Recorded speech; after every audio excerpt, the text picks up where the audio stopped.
आदरणीय भारतीय समभाग गुंतवणूकदारांनो, मी ठाणे महाराष्ट्र येथून मी सत्यजित अभयकुमार शहा। गेली 6 वर्ष मी जे अथकपणे चालवित असलेल्या ELM म्हणजे इक्विटी लिटरसी मिशन म्हणजेच समभाग गुंतवणूक साक्षरता मोहीम, आजच्या या व्हिडिओचे शीर्षक आहे योग्य प्रकारे लॉंग टर्म इन्व्हेस्टमेंट। मी यापूर्वी गेली 6 वर्ष अनेकदा लॉंग टर्म इन्व्हेस्टमेंट करावी म्हणजे हे जे माझे अनुभव आहेत त्या अनुभवावरून सांगतो। पण आता गंमत, आता मला जे काही लोकांकडून मला जे त्यांची ज्याला आजच्या मराठीत फीडबॅक म्हणतात, म्हणजे त्यांच्याकडून जे काही मला संदेश येतात त्याच्यावरून मला असं कळतं की अनेकांना लॉंग टर्म म्हणजे काय, सर्वात प्रथम म्हणजे लॉंग टर्म म्हणजे काय हे माहित नाही। काही जणांना लॉंग टर्म म्हणजे वाटतं आज घेतले आणि 1 तासाने विकले, 2 तासांनी विकले, 2 दिवसांनी विकले, 20 दिवसांनी विकले, 2 महिन्यांनी विकले। हे लॉंग टर्म, ह्याला लॉंग टर्म म्हणत नाही, याला शॉर्ट टर्म म्हणतात किंवा मीडियम टर्म म्हणतात। लॉंग टर्मचा अर्थ कमीत कमी माझ्या मते 10 वर्ष, पण आजकाल कोणालाही एवढा संयम नाहीये। तर तुम्हाला संयम नसेल तर तुम्ही 5 वर्ष धरू शकता, पण मी माझ्या लॉंग टर्मचे माझे अनेक समभाग अतिशय चांगले चाललेले आहेत। म्हणजे माझ्या काही दोस्तांना पण याचं आश्चर्य वाटतं की मी असं कसे काय एवढे लॉंग टर्म ठेवले। एक साधं उदाहरण सांगतो। मी जे 2009ला 2,500ला MRF घेतलेला, त्याच्यानंतर माझ्या एका मित्राने मला अंदाजे जे आठवतंय ते सांगतो, 4,500ला घेतलेला MRF आणि मी अजून ठेवलाय, तर तो आता अंदाजे 1.5 लाखाच्या आसपास आहे। पण माझ्या मित्राने तो विकला 8,000-8,500ला आणि तो खुश झाला, म्हणजे त्याने स्वतःची पाठ थोपटून घेतली की मला 100% वगैरे मिळाले। पण जेव्हा माझ्याशी बोलणं झालं तो म्हणे, अरे साला तू का नाही विकला? तर म्हटलं मी लॉंग टर्म आहे, मला कशाला विकायला पाहिजे। मी त्याचे फंडामेंटल्स 2009लाच माझ्या लक्षात आलेलं की हा अतिशय चांगला जाणार आहे आणि सगळंच त्या समभागाचं चांगलं होतं। म्हणजे कोणाच्या दृष्टीने, म्हणजे कोणाच्या चष्म्यातून लॉंग टर्म काय आहे आणि माझ्या चष्म्यातून लॉंग टर्म काय हे वेगळं आहे। आणि मी खरोखर लॉंग टर्म म्हणजे लॉंग टर्म।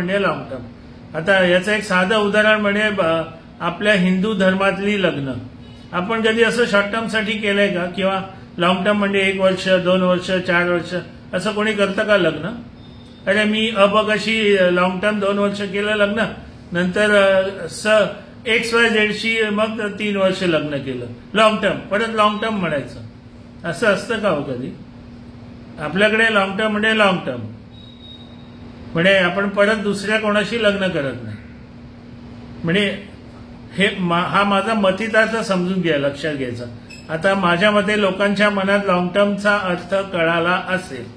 मग आता लॉंग टर्मवर काही परत तुम्हाला काही अडचणी असतील तर माझ्या या व्हिडिओच्या कॉमेंटमध्ये लिहा अथवा माझ्याशी संपर्क साधू शकता। माझा क्रमांक आहे 9821150858। आता या लॉंग टर्मवरचा अजून एक महत्वाचा प्रश्न, अनेक समभाग गुंतवणूकदार काय करतात, मी लॉंग टर्म म्हणजे घेतला आणि एकदम झोपी गेलो किंवा झोपी गेले। असं कसं शक्य आहे झोपी गेले?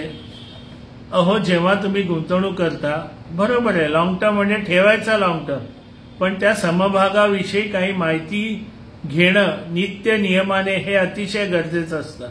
आता मी तुम्हाला इथे काही थोडी उदाहरणं देतो, सगळी उदाहरणं नाही देऊ शकणार। ही उदाहरणं आहेत Videocon, jet airways, Gensol engineering. Gensol तर आत्ताच आहे, व्हिडिओकॉन आणि जेट एअरवेज बद्दल सांगायची गरज नाही। व्हिडिओकॉन हा चांगला होता जेव्हा होता तेव्हा, पण ज्यांनी कोणी लॉंग टर्मसाठी ठेवलं असेल त्यांनी कुठेतरी वाचलं असेल, त्या वाचलेल्यावरून त्यांना कळालं असेल की कंपनी आता जे काय केलं त्यांच्या मालकांनी, अथवा त्यांचा सेल कमी होत गेला, प्रॉफिट कमी होत गेलं। त्याच्यानंतर जेट एअरवेज तुम्हाला सगळ्यांना माहिती आहे 850ला गेलेला।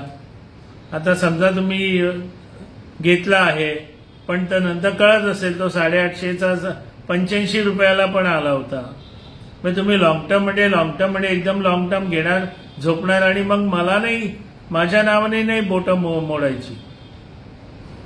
लॉंग टर्मचा अर्थ असं नाही की एकदा घेतलं आणि सोडून दिलं. त्याचा नियमित अभ्यासही करावा लागेल. आत्ताच नुकतंच ताजं उदाहरण जेन्सोल 2021 डिसेंबर 2021ला 20 रुपयाचा होता. त्याच्यानंतर फेब्रुवारी 24ला तो 1281 रुपये 70 पैसे झाला. मी त्याचे अजून फंडामेंटल्स वगैरे काही वाचलेले नाहीये, उदाहरण देतो. आता समजा ज्याने 100 रुपयाला घेतला असेल, तो 1281 छान झोपून गेला, आता 12,000 होईल, मग 1,00,000 होईल.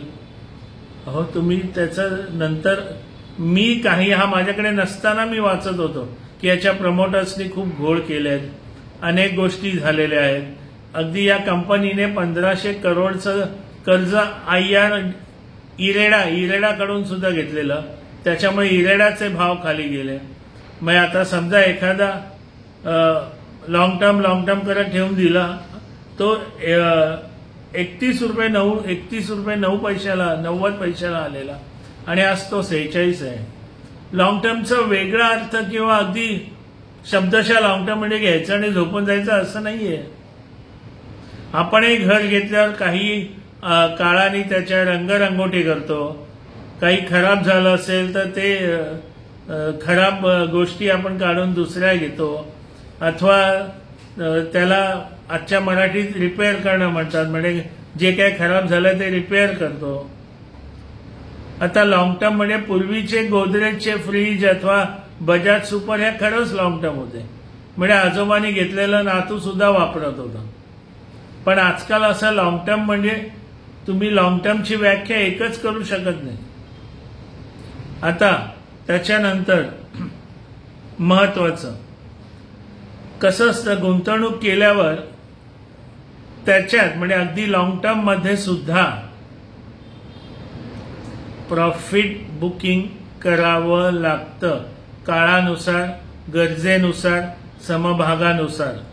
त्याच्यानंतर रिशफलिंग सुद्धा करावं लागतं, हे मी लॉंग टर्म मध्ये सुद्धा सांगतोय. त्याच्यानंतर गरज भासली तर लॉस बुकिंग सुद्धा करावं लागतं. आता याची थोडक्यात उदाहरणं देतो. आता प्रॉफिट बुकिंग, आता समजा कोणीतरी पूर्वी आयटीचा समभाग घेतलेला, आता मी त्यांची नावं सांगत बसत नाहीये, हे मी मागे माझ्या स्टेटसला पण सांगितलेलं की मी त्या जुन्या ओल्ड जनरेशन आयटी समभाग विकतोय आणि मी सगळे विकलेले. आता त्याचं काय होतंय, जर तुमचं लक्ष नसेल, ते ओल्ड जनरेशन आयटीचे जे समभाग होते ते कोणाकडून व्यवसाय म्हणजे त्यांना कोणाकडून ऑर्डर्स यायच्या, ते कुठल्या प्रकारच्या आस्थापनाला ते त्यांचा जे काही व्यवसाय व्हायचा, हे सगळं पाहिल्यावर माझ्या लक्षात आलेलं की त्या प्रकारचं आता आयटीला एवढा स्कोप नाहीये. तर कुठल्या आयटीला स्कोप आहे, जे काही नवीन प्रकारे आणतायत. आता नवीन प्रकारे याचा तर जुने म्हणजे कोण होते, इन्शुरन्स, बँका, हे यांचे सगळे आयटी डेव्हलपमेंट किंवा जे काय असेल.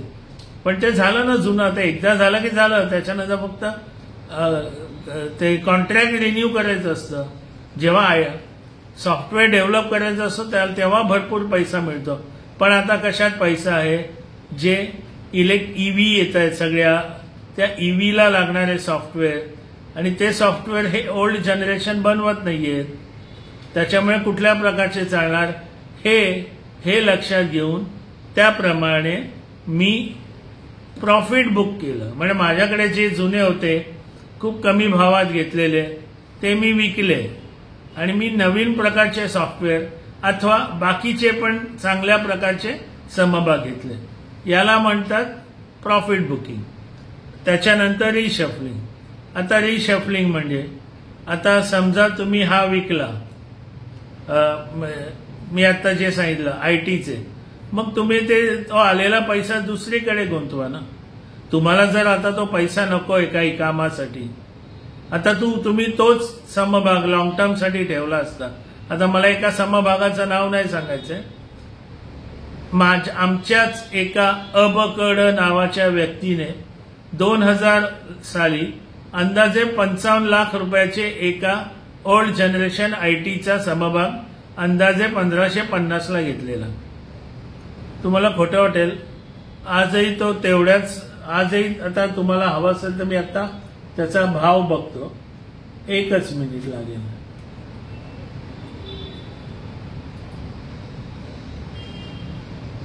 नाही ताई, इन्फोसिस बघ पटकन. तर तो असा 50, 60, 100 रुपये खालीवर होत माझ्या मते गेले 4-5 वर्ष तो तसाच आहे.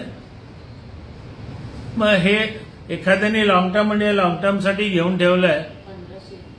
आता 1521, आज 1521 आहे. काय फायदा हो, 1550 ला घेतलेलं. याला खरं लॉंग टर्म नाही, म्हणजे याला काही शहाणपण म्हणत नाही अशा गुंतवणूक करायला. आणि हे स्वतः बघावं लागतं. आणि तुम्ही म्हणणार नाही मी काहीच नाही करणार. पहिलं तर मी इथे सांगू इच्छितो की मी कुठलाही समभाग सांगणार नाही, सांगत नव्हतो, सांगणार नाही आणि पुढेही सांगणार नाही. पहिलं म्हणजे मला कुठल्याही कायद्याच्या कचाट्यात अडकायचं नाहीये. आणि माझी अशी इच्छा आहे की भारतीय नागरिकांनी स्वतः सगळं शिकलं पाहिजे. माझी ही जी चळवळ सुरू आहे, लोक अनेक प्रश्न विचारतात, मग तुम्ही चळवळ का सुरू केली?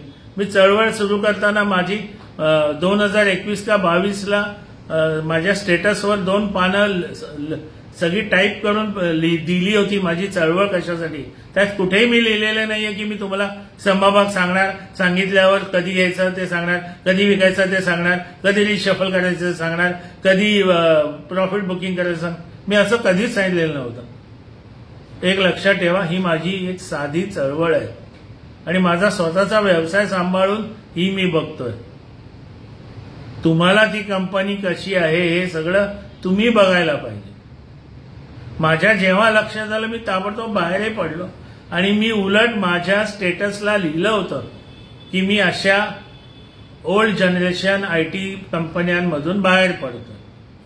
हे मी माझ्याकडून लिहिलेलं, हे माझ्या त्या चळवळीत समभाग नाहीये, मग त्या चळवळीत हा मुद्दा नाहीये. मी परत सांगतो, मी कुठल्याही समभागाचं नाव सांगणार नाही. आता तुम्ही म्हणाल तुम्ही आता स्टेटसवर काही समभागाचं ग्राफ दाखवता आणि समभागाचं नाव खोडता आणि समभागाचा भाव खोडता. हो का, मी का दाखवत असतो? तर काल मी कुठला तरी एक समभाग टाकलेला, 6 महिन्यात 266% त्या समभागाने दिलं. हे का दाखवावं लागतं? कारण अनेक जण मला विरोध करतात. इतना कमी मिलता है क्या? हमको बॉन्ड में इतना मिलता है, हमको इसमें इतना मिलता है, हमको म्युच्युअल फंड में इतना मिलता है. एक म्युच्युअल फंड सांगा ज्याने तुम्हाला 6 महिन्यात 266% दिले. फक्त ही मिशी काढून टाकेल. तुम्हाला कळेल अगदी मिशी काढल्यास किती माणूस विचित्र दिसेल. अशा लोकांचं तोंड गप्प करण्यासाठी हे मी देत असतो. कारण कसं असतं ना, अनेक जण स्वतः काही नाही करणार समाजासाठी, पण दुसरा करतो. तर मध्ये असं काय म्हणतात त्याला, जे काय ते शब्द असतील ते मग तुम्हाला कळालं असेल. आणि मग मी का नावं सांगू? अजून एक साधं उदाहरण. आता समजा मी एक ब क समभाग 2,500 घेतला होता. मी समजा त्या कंपनीबद्दल आता अनालिसिस करून दिलं. लोक धावत जाऊन तो 1.5 लाखाला घेणार आणि परत मला सांगणार तो 1 लाखाला गेला, 95,000ला गेला. आणि कसं सांगणार? तुम्ही एकदा अनालिसिस केलेलं त्याच्यामुळे आम्ही घेतलं. म्हणजे तुम्ही काही डोकं बिकं काही लावलेलं नाहीये. मी उलट तुम्हाला समभाग गुंतवणुकीत कसा नफा होतो, किती नफा होतो हे दाखवण्यासाठी माझी चळवळ सुरू आहे. आता त्याच्यानंतर रिशफलिंग म्हणजे माझा साधा सुद्धा त्याची व्याख्या आहे. जो समभाग पळत नाहीये, हळू पळतोय किंवा थांबलाय, थकलाय, किंमत खाली चाललीये, बदला. माझ्या भाषेत ताबडतोब घटस्फोट घ्या. दुसरा समभाग वाढ बघतोय, पण तो समभाग तुम्ही शोधायचा. ती परत माझी जबाबदारी नाहीये. मी फक्त तुम्हाला समभाग गुंतवणूक काय आहे हे दाखवलंय, हे फक्त दाखवलंय. मी तुम्ही शाळा शिकत नव्हतात गेले 60 वर्ष 62 वर्ष. माझ्या 10वीतल्या एका मित्राने आत्ताच डीमॅट अकाउंट उघडलंय. याचा अर्थ तो शाळेत कधीच गेला नव्हता. आता तो शाळेत गेला, त्याने जर मला सांगितलं तूच माझी चाचणी परीक्षा दे, तूच माझी सहामाही दे, तूच माझी वार्षिक परीक्षा दे, याला काही अर्थ नाही ना. मी हे नाही करत बसणार.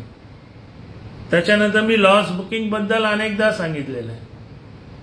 आणि आदरणीय माननीय वंदनीय गुंतवणूकदार मित्रांनो, विसरू नका, लॉंग टर्म इन्व्हेस्टमेंट केल्यावरच तुम्हाला कंपाऊंडिंग इफेक्ट मिळतो गुंतवणुकीत, किंवा जो परतावा मिळतो. आणि ह्या कंपाऊंडिंग इफेक्टमुळे असं काही वाढतं, समभागाची किंमत किंवा तुम्हाला जो मिळणारा परतावा आहे. माझ्या मते आज अनेक गोष्टी तुमच्या लक्षात आल्या असतील. अजूनही तुमचे काही प्रश्न असतील तर माझ्या या व्हिडिओच्या खाली कॉमेंटमध्ये विचारा अथवा मला संपर्क साधा. माझा संपर्क क्रमांक 9821150858. आणि अजून एक नम्र विनंती, मी अनेक जण बघितले, अनेकांना माझ्या समभाग गुंतवणुकीच्या ही जी माझी चळवळ आहे त्याने खूप जणांना फायदा झालाय. पण कोणीही मला नवीन सबस्क्रायबर आणून द्यायला मदत करत नाही. मी पुन्हा सांगतो, हवं तर आपण अर्थमंत्र्यांना विचारा की सबस्क्राईब करण्यासाठी काही जीएसटी लागू आहे का त्याच्यावर कुठला सेस लागू आहे? नाहीये.